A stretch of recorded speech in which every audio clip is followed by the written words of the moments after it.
Bichon maltais, pense bichon maltais. Ok.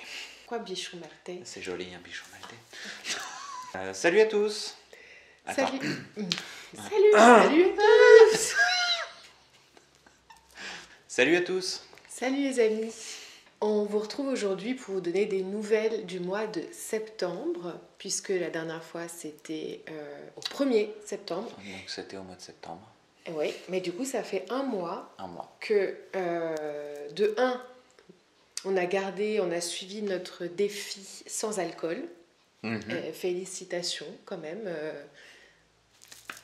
C'est bien. Oui. Est-ce que ça a été dur? Non, pas du tout. Pas du tout. Le changement de routine, au final, comme on le pensait, plus le côté le soir, rentrer du travail, peut-être boire une petite bière ou un verre de vin à table, etc. le soir, au final. Mais non, pas du tout. Ça, les premiers jours, parce que c'est l'appréhension, plus que le manque, évidemment. Après, on n'avait pas non plus spécialement de problème avec l'alcool, hein, c'était pas le débat. Mais du coup, non. Je pense que dans l'ensemble, ça s'est bien passé. Mais on n'avait pas de problème, mais en tout cas, je trouve que c'est super comme nouvelle routine de faire sans, de faire autrement. Pour moi, c'est pareil, ça n'a pas été très compliqué. Du coup, j'étais quand même très contente de voir ça parce que j'avais peur que ça soit trop ancré dans nos habitudes depuis des années. On vous remet la vidéo juste quelque part par là et en barre d'infos pour celles et ceux qui n'auront pas vu, pour pas tout répéter sur cette vidéo. Donc, je tenais vraiment à ce qu'on puisse se féliciter pour ça, parce que c'est un défi qu'on continue, bien sûr. Le but, c'est de continuer ça. Ça nous a permis aussi de plus être motivés, je sais pas, mais faire plus de sport. D'avoir une hygiène de vie. On avait quand même un petit peu repris, on s'était fixé un peu comme objectif cette année, enfin en tout cas cette rentrée septembre, de reprendre un petit peu le sport quoi qu'il arrive. C'était un petit peu indépendant l'un de l'autre. En tout cas, on a trouvé l'énergie pour le faire et on a tous les deux repris le sport de manière beaucoup plus assidue qu'avant en tout cas. Ouais, mais ça fait du bien. Enfin, je pense que c'est un tout depuis ce 1er septembre, vraiment oui, une hygiène de vie qui fait du bien en fait. Et je me sens, moi en tout cas, plus en forme, je dors mieux aussi. Ouais. Ça a été quand même un des changements. Je pense que ça, par contre, c'était lié aux quelques verres de vin qu'on s'autorisait. En fait, je pense que ça a changé la donne au niveau du sommeil. Ouais, du coup, par rapport au sommeil, j'ai une... alors, je me couchais tôt, voire très tôt avant, c'est vrai. 21h, 21h30, si je pouvais aller me coucher, j'y allais, clairement. Voilà. Alors après, on a changé de rythme de vie aussi, hein, mais du coup, maintenant, j'ai tendance à me coucher plus tard, à m'endormir plus tard, en tout cas, c'est sûr. En revanche, mon sommeil, je le trouve beaucoup plus réparateur. J'ai l'impression de mieux dormir, tout simplement. Donc c'est assez cool. C'est assez cool. Le matin, je me sens beaucoup plus en forme. Je pense que c'est un tout, même lié au sport, tu vois, le fait qu'on puisse se dépenser comme ça. Je pense que le matin, on n'a pas la même énergie quand on se lève. Donc ça fait vraiment du bien. Depuis, notre fille est retournée à l'école aussi, donc elle est passée en grande section. Ça a été une étape aussi de début de septembre, de la rentrée, puisque si vous aviez suivi aussi, on avait fait l'école à la maison pendant la moitié d'une année scolaire en tout cas. Donc ça a été une reprise un peu bizarre, mais maintenant ça va. Elle nous dispute quand on va la chercher pour le goûter parce qu'elle veut rester là-bas. Donc je pense qu'elle s'y sent bien. Ça y est, ça va, c'est bon, elle a acheté tout le monde. C'est bon. Donc ça, c'est quand même une bonne nouvelle aussi. De mon côté, j'ai pu organiser aussi des week-ends d'ateliers de pleine conscience. Grâce à toi aussi, parce que c'est plus facile aussi d'être à deux, surtout quand on a un enfant. Non, mais c'est un stress en moins, un poids en moins quand on sait que notre moitié peut être là pour... Je l'étais déjà. Hein. Oui, c'est ce que je dis. En tout cas, voilà, c'était un point positif de dire que grâce à toi aussi, j'ai pu mettre des choses en place qui me tiennent à cœur, comme me déplacer du coup, puisque je suis allée du côté de Genève, d'Annecy, et également pas loin de chez nous, mais à une petite heure quand même. Et donc il y a eu plusieurs week-ends comme ça où j'ai pu faire des ateliers, des cercles. Ça a été super enrichissant. J'ai fait un week-end aussi bien-être, donc avec mon petit stand et mes créations. Donc tout ça, c'était top. Et toi aussi, tu as eu des nouveautés dans ta vie professionnelle? Ouais, carrément.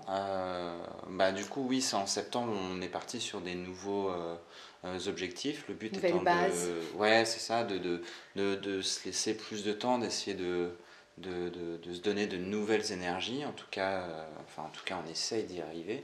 Mm. Je suis Petit à content petit. que Sandra ait pu travailler un peu les week-ends, etc. Enfin, loin de moi l'idée, le fait qu'elle n'y arrivait pas l'année dernière, mais c'est vrai que là je suis un petit peu plus présent et en effet il fallait prendre ce temps et surtout dans les nouveaux objectifs qu'on se lance pour cette année, sur un point de vue professionnel, étant d'avoir tous les deux du temps pour notre travail et de se répartir en essayant d'avoir une bonne gestion de tout ça Mais et de rien s'empêcher. donc, Après, ouais. parce que les personnes qui nous regardent sont restées, en tout cas, j'imagine, sur le fait que tu étais charpentier. Oui, oui, oui. Oui. Donc du coup, oui, en effet, dans ces nouveaux objectifs, donc Sandra va essayer d'être plus présente aussi pour faire plus de retraites et cette dynamique-là, qui je pense est vachement bien. Et moi, de mon côté, je vais essayer de me greffer un petit peu avec elle. Et pour ce, donc, je me suis formé en cette début d'année. Sur l'Ayurveda, quelque chose qui m'intéressait. Sur un point de vue diététique, etc., qu'on a pu donc approfondir cet été. Et du coup, je me suis formé en Abhyanga, donc un massage issu de l'Ayurveda, un massage énergétique. Donc voilà, toujours en train de travailler dessus. J'ai pas mal de cobayes qui s'en déplaisent pas trop. J'essaye de me perfectionner là-dedans afin de monter un petit cabinet ici et surtout de le faire à domicile, comme je le fais actuellement. Oui, parce que tu disais que de te greffer aux retraites ou aux ateliers, etc. Mais le but, c'est de développer aussi toi, ton... Oui, bien sûr. Moi, je vais me développer ma structure de mon côté. Alors, on va voir hein, sur un point de vue juridique, tout ça, on va pas vous ennuyer avec ça, mais le but Enfin, étant... ça fait partie des galères quand même. Ouais, enfin oui, du coup, là, on a peut-être besoin d'un petit peu se conseiller parce qu'on va éviter de monter 300 boîtes différentes Ouais. et peut-être élargir nos domaines en essayant de construire quelque chose de concret. Mais bon, ça, on y reviendra et peut-être qu'on en parlera avec vous et on aura peut-être besoin de vos conseils aussi. Là, c'est le tout début, en tout cas. Là, c'est le tout début, en effet. Je sors de formation et j'ai envie de m'approfondir là-dedans. Pas seulement sur un point de vue de massage, mais aussi sur un point de vue diététique, aussi sur le yoga, aussi sur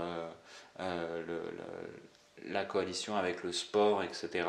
Parce que du coup, on a repris, on en fait pas mal et aussi on a envie de mettre tout ça en place, que ça soit sur un point de vue spirituel, bien sûr, mais aussi du corps. Qui est, je pense, hyper important et qui a fait ses preuves ces dernières années. Hein. Donc du coup, revenir sur l'Ayurveda qui quand même est assez complet à ce niveau-là et en sont ses fondements en tout cas. Je puise un petit peu là-dedans, je cherche des pistes pour aider les gens, pour m'aider moi-même, pour aider mes proches, mais aussi pour aider les gens qui ont parfois un petit peu de mal à s'équilibrer dans leur vie parce qu'ils font certaines choses ou ont une facilité à aller vers certaines choses qui ne sont pas forcément de bonnes choses. Et en réhabituant son corps et en réhabituant ses habitudes, en tout cas, on arrive à de bons résultats. Mais je trouve ça beau aussi comme d'être dans cette continuité-là entre ce qu'on vous avait partagé dans cette fameuse vidéo d'arrêt de l'alcool, de voir en fait tout ce qui s'est embriqué par la suite. Cyril qui est tombé sur cette formation-là de massage ayurvédique et d'Abhyanga et qui a pu faire sa formation, qui là commence du coup à mettre des choses en place ici pour voir voilà, comment amener tout ça, ou à domicile certes. J'ai aussi de mon côté développé un peu plus là, enfin j'aimerais développer plus les soins énergétiques aussi parce que ça fait 1 an maintenant que j'ai été formée. que je me fais moi des auto-soins, que je fais à mes proches aussi. Et là, j'ai vraiment envie de mettre ça en avant, parce qu'il y a toujours ce syndrome de l'imposteur aussi qui est là, en se disant, bah, il y a déjà beaucoup de monde qui le fait, ou bien, voilà, est-ce que j'ai ma place là-dedans? C'est toujours des préoccupations parfois qu'on peut avoir quand on veut lancer une nouvelle branche, enfin tout du moins quand on veut développer une nouvelle facette de soi-même. Il y a toujours voilà, ce petit pas en avant qui est parfois compliqué, mais que bah, on est en train d'oser en tout cas faire. Et je trouve ça cool parce que voilà, ça englobe le bien-être pour tous les deux, toute cette vision peut-être aussi du monde qu'on a au fur et à mesure qu'on évolue, qu'on grandit, qu'on chemine. Donc voilà, après le but c'est de se faire confiance. C'est pas simple du tout, tous les jours. Je sais que vous voyez peut-être des partages de beaucoup de personnes sur les réseaux avec des nouveaux projets, etc. Faut pas oublier que c'est pas simple du tout. C'est pas parce que nous on met tout ça en place que en claquant des doigts tout se fait, pas du tout. Cyril, ça a été une étape aussi pour lui, enfin j'imagine, je parle à ta place, mais le fait de changer à nouveau de corps de métier, c'est vraiment pas évident. Par contre, quand on s'écoute et qu'on se dit, bah là je le sens bien, il faut quand même s'accrocher pour pas lâcher l'affaire et pour pas retourner en arrière. Pareil dans mon sens aussi, de mon côté. Donc voilà, je voulais aussi préciser ça et dire que c'est bien de s'écouter et de se lancer dans les projets quand on le peut, même si parfois ça prend du temps aussi, mais de se faire confiance et de se dire que si c'est un projet qui nous appelle, c'est bien de développer ça et d'y croire. Voilà. Ouais, il faut s'écouter, c'est pas la première fois qu'on change de région, de métier, de vie, de tout ça, donc c'est vrai qu'on fait ça avec un petit peu plus d'aisance, je pense, On maintenant, a et moins un peu peur. moins de peur, c'est clair. Mais c'est pas évident alors, quand même. en effet, c'est très très loin d'être évident. Je parle de la caravane vite fait ou pas? Alors la caravane, je pense qu'on en fera une vidéo, D'accord. ou quoi que, non, on va en parler là parce qu'en fait c'est vrai que ça fait partie d'une étape importante du mois de septembre Ouais. aussi. Un gros chapitre qu'on a clôturé et en fait je vous en ai parlé dans certaines vidéos en vous disant à chaque fois on en parlera, on en parlera. Et ça a été quelque chose qui a été vraiment très lourd dans notre vie pendant près de 2 ans. Donc, qui s'est clôturé là, en fait. Donc, oui, je pense que c'est le bon moment d'en parler, parce que ça fait Oui, parce partie que, des... ouais, et puis ça fait partie aussi des trucs qui n'ont pas été simples non plus. Oui, On parlait du fait que les choses sont pas forcément évidentes et que qu'on partage pas forcément qu'on tout partage non pas plus. tout, oui, en effet. Pour les personnes qui étaient peut-être pas sur cette chaîne avant, il y a quelques années, on avait un food truck, Cyril et moi, donc on a acheté une caravane qu'on a retapé, enfin qu'on a fait retaper avec un bardage en bois. Je vous mettrai peut-être une photo si j'ai le temps. Donc c'était une super caravane. On a travaillé avec pendant 2 ans à peu près. On a fait des super sandwichs. C'était top. C'était quand on était dans le Tarn, à Castres. C'était dans une autre vie. Et dans une autre vie, mais c'était super. On a travaillé tous les deux et c'était génial. Et quand on est arrivé dans la région, ici à côté de Saint-Rémy-de-Provence, on a revendu la caravane parce qu'on ne pensait pas continuer ce qu'on faisait là. Activité ici. On avait d'autres projets, des nouveaux projets, parce que ça change, voilà. Et on a revendu cette caravane, donc il y a près de 2 ans, c'était juste avant le Covid. Et puis quelques semaines après, le couple qui nous avait acheté cette caravane nous a recontactés en nous expliquant que le parquet... Alors, oui, en Pour gros, résumer, ils nous ont accusés de vices cachés par rapport à la caravane qui est tombée pile poil à l'arrivée du Covid en France. En gros, ils ont acheté pour monter une affaire clé en main, parce qu'on avait tout mis. Et un mois plus tard, pandémie mondiale, du coup ils se sont dit « Ah bah tiens, on va pas pouvoir profiter de notre nouvelle affaire. Et si on se faisait intégralement rembourser nos frais par ceux qui nous l'ont vendu ?» Donc du coup, nous, on était un peu comme tout le monde, c'est-à-dire que on avait besoin de travail aussi. On était dans une période où en France, c'était pas non plus évident de bosser tous les jours. Et moi, ayant un métier manuel, c'était pas évident de travailler tous les jours et d'avoir tout ça. Donc on n'était certainement pas dans une capacité de rembourser et volonté de vouloir le faire aussi, parce que... Mais quoi qu'il en soit, on a vendu une caravane qui avait 40 ans, qui a été modifiée, etc. On avait fait le tour avec eux, bon bref. On a revendu à des gens qui étaient censés savoir bricoler, enfin voilà, c'était un ancien menuisier, bon... On savait qu'on n'avait aucun tort sur cette vente, puisque ce fameux vice caché de certains, d'un sous-plancher qui était soi-disant pourri, qu'on ne savait pas en fait tout ça. Donc Cyril et moi, on savait qu'on n'était pas en tort, qu'en aucun cas on avait caché quelque chose pendant la vente. Ça reste une vente de particulier à particulier. Je fais juste une parenthèse par rapport à cette histoire, c'est que j'imagine que vous allez vouloir nous donner des conseils. Donc sachez que cette histoire est clôturée, qu'on aurait peut-être pu faire autrement, on aurait pu avoir des avocats, des trucs. Donc si on peut avoir votre soutien moral, c'est très bien, mais on ne peut pas changer les choses aujourd'hui. Ça s'est fait comme ça s'est fait. Donc, on n'a pas voulu faire ce remboursement, puisqu'en plus, on l'avait réinvesti dans autre chose. On n'a pas voulu faire le remboursement. On a proposé, enfin moi j'ai proposé de venir faire toutes les réparations parce qu'il ne voulait pas le faire. Parce qu'il ne voulait pas le faire. Encore une fois, je pense que c'était clairement dû à la pandémie qu'il voulait changer d'activité ou faire autre chose. Enfin voilà, clairement ça a été ça. Et du coup, donc c'est parti évidemment en procédure parce qu'ils avaient quelqu'un de leur famille qui était avocat, donc ça leur évitait pas mal de frais. Ce sur quoi ça a duré près de 2 ans parce que nous, on va pas, non plus refaire toute l'histoire. On en a assez parlé pendant ces 2 dernières années. Ça a été suffisamment au-dessus de notre tête pour, enfin voilà. Mais bon, la résultante étant que après 2 ans, donc on a perdu, mais de commun accord, c'est-à-dire qu'on a remboursé au final les frais d'expertise d'avocat et la caravane. Sans la récupérer.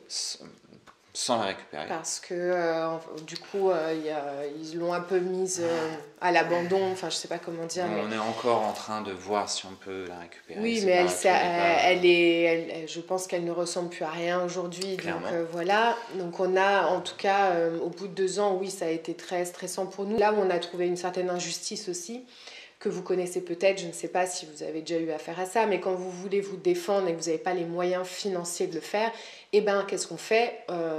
On dit rien et on accepte en gros ce qu'on nous demande. Donc c'est ce qu'on a fait. C'était sous conseil d'avocat. On a eu un avocat pour ça qui nous a dit on a eu un conseil d'une avocate, effectivement, oui. Clairement, qui nous a dit aujourd'hui le phénomène vice caché après une vente sur Le Bon Coin, comme ça se passe souvent, sont souvent perdus par les vendeurs parce que il y a beaucoup de recours possibles, parce qu'il y a beaucoup de choses qui sont faites, et quand tu as un avocat dans la poche, en général, le juge il regarde même plus, il met des coups de tampon et puis c'est tout, quoi. Donc nous on n'a pas voulu rentrer dans ce genre de choses, sachant qu'on a mis quand même près de 1 an à clôturer ce dossier malgré notre acceptation. En fait, ils étaient très longs dans toutes les démarches alors que c'était leur demande à eux, mais Cyril et moi, dès qu'on essayait de trouver des solutions, ce genre de choses, c'était silence radio pendant des mois. Du coup, dès qu'on allait à la boîte aux lettres, toujours un stress pas possible, on n'a pas dormi pendant des mois et des mois parce qu'en fait, on avait peur qu'ils nous demandent toujours plus d'argent. Qui viennent sonner à la maison les huissiers qui sont venus à la maison parce que soi-disant on n'avait pas répondu, alors que, bon bref. Un stress permanent pendant 2 ans, on en a eu marre, jusqu'au moment où on a réussi à clôturer cette affaire en remboursant l'intégralité. Et puis, ça serait pas drôle sinon, mais en tout cas, c'est forcément pas tombé au bon moment. Même si, voilà, on a essayé de s'arranger avec la famille, etc. C'est quelque chose qui est clôturé aujourd'hui, mais qui va, encore une fois, rester un petit peu dans notre vie. Le temps de rebondir, en fait, parce que il faut rebondir financièrement. Bon, ça, c'est encore d'autres choses, mais ça fait partie d'une grosse histoire de ces 2 dernières années qui nous a coûté du temps, de l'argent et de l'énergie. Du stress et beaucoup. Mais en tout cas, voilà, cette page, c'est fini. Cette page est clôturée. Avec eux, en tout cas, c'est fini, donc on n'a plus de... On ne doit plus rien. Il faudrait qu'on puisse récupérer la caravane. Voilà, on verra. Ça, c'est On verra. Voilà. Ça, on verra. Mais en tout cas, on n'a plus de charge. On n'a plus cette charge mentale. Charge mentale. Parce que... de ces 2 dernières années, de gens qui n'ont pas fait dans l'honnêteté. Ouais, et puis c'est dur de se dire aujourd'hui que voilà, dès qu'on essaye de mettre quelque chose en place, c'est pour venir contrer en fait ce problème financier qu'on rencontre à cause d'eux. J'ose le dire, c'est à cause d'eux, je suis désolée, mais voilà. Donc bon, on espère au fur et à mesure que tout va rentrer dans l'ordre, on le sait de toute façon. Et moi, je suis quand même fière de nous parce qu'on a réussi à y croire encore et toujours, à se dire ça va aller, ça va aller, ça va aller, à force de se le répéter. Je pense que c'est nécessaire surtout parce que si on ne se le dit pas soi-même, personne ne pourra le dire pour nous. Donc, ça va aller. Et on a de très beaux projets voilà, à venir. Je pense que c'est ce qui permet aussi de continuer tu vois, à avancer et de se dire ok, on a eu cette étape-là, c'était vraiment pas évident à gérer tout ça, mais maintenant on rebondit, on fait autre chose. Et, Ouais, l'énergie nouvelle, il n'y a plus. Alors oui, on a des bois financiers dus à tout ça, etc. C'est pas évident tous les jours, mais au final, je sais pas, moi je suis hyper peace. c'est ce qu'il L'argent faut. pour moi a toujours été un stress parce que j'ai toujours eu peur d'en manquer et tout ça, mais je suis assez confiant. Confiant et pas spécialement stressé aujourd'hui. Je me dis que de toute façon, il y a toujours de quoi faire, il y a toujours de quoi travailler. Et ça ne nous empêche pas de créer d'autres choses, de se mettre un peu plus en difficulté, mais sans avoir de crainte pour demain. Pourquoi un peu plus en difficulté? Parce que c'est pas en arrêtant de travailler et en faisant quelque chose de nouveau que ça aide forcément les finances. Oui, mais là, tu es en droit de chômage, donc c'est pareil. Oui, mais bon, Non, mais pour redire aussi aux personnes qui auraient peut-être des projets aussi, c'est là, tu es en train de rebondir à créer ton nouveau projet parce que tu as eu ce droit au chômage, parce que c'était une fin de contrat avant. Donc, en tout cas, tu essayes de bien organiser tout ça, c'est ça que je veux dire. Tu te jettes pas dans un nouveau projet en te disant on verra. Non, tu réfléchis quand même. Non. Bon, ça marche. Donc voilà, suivez son conseil. Si vous voulez mettre des nouveaux projets, dites-vous, on verra. On verra, ça va bien se passer. On a un potager, on peut manger on a un potager, du piment. Parce que là, il n'y a plus que le piment. J'ai 2 reins, dont un qui ne me sert à rien. Donc c'est bon, on peut trouver une solution. C'est le genre de blague que je ne vais pas garder. Ah merde. Oh non. Je vais la laisser. Juste pour que vous compreniez l'humour que j'ai quotidiennement. Vas-y, enchaîne. Enchaîne avec ça. Non mais voilà, c'était pour vous dire qu'après un mois de résolution, d'abstinence, on a encore plus d'humour. On n'est pas déprimé. Que tout va bien et que on vous donnera des nouvelles. Il s'en passe des choses en un mois. Il s'en est fait des choses, il s'en est fait. On a repris le sport, tu refais du yoga, du pilates, je refais des arts martiaux, je fais du yoga tous les matins. C'est trop bien, belle énergie, belle motivation. Je pense que ça va. En fait, c'est une des priorités nouvelles parce que voilà, c'est. Dans ces tournants de vie un petit peu, on a l'impression d'être un peu aussi la tête sous l'eau malgré tout avec cette période qu'on vient de vous expliquer. On a décidé quand même de s'autoriser voilà, à aller au sport malgré tout, à mettre des nouveaux projets en place malgré tout. Donc c'est là où je voulais dire qu'on y croit fort, c'est que même quand parfois on a l'impression que tout va mal et que tout est compliqué, faut tenir bon et continuer à avoir foi en fait en tous les projets, en tout ce qui se passe. Voilà. Bon, on va rester là-dessus, c'est positif. Ouais, c'est super. Voilà. Allez, bisous. À bientôt. Et n'hésitez pas à vous abonner, à vous laisser des petits commentaires, tout ça, parce qu'on ne le dit jamais et que c'est quand même cool. Ouais, partagez et tout ça. Voilà, N'oubliez pas, il y a un masseur à domicile qui vient de s'implanter près de chez vous. Ou loin de chez vous. Oui, et je ne vais pas aller jusqu'au Canada pour faire un massage, mais... Si les billets sont inclus... Ça fait cher le massage. On est nombreux à venir. Toute une famille, un petit toutou, une gentille fille adorable. Non, mais voilà, surtout n'hésitez pas à en partager, à parler. J'espère qu'on a été assez cool, assez transparent en tout cas, et assez motivant. N'oubliez pas que voilà, tout est possible, presque, et faites-vous confiance. À bientôt. Salut.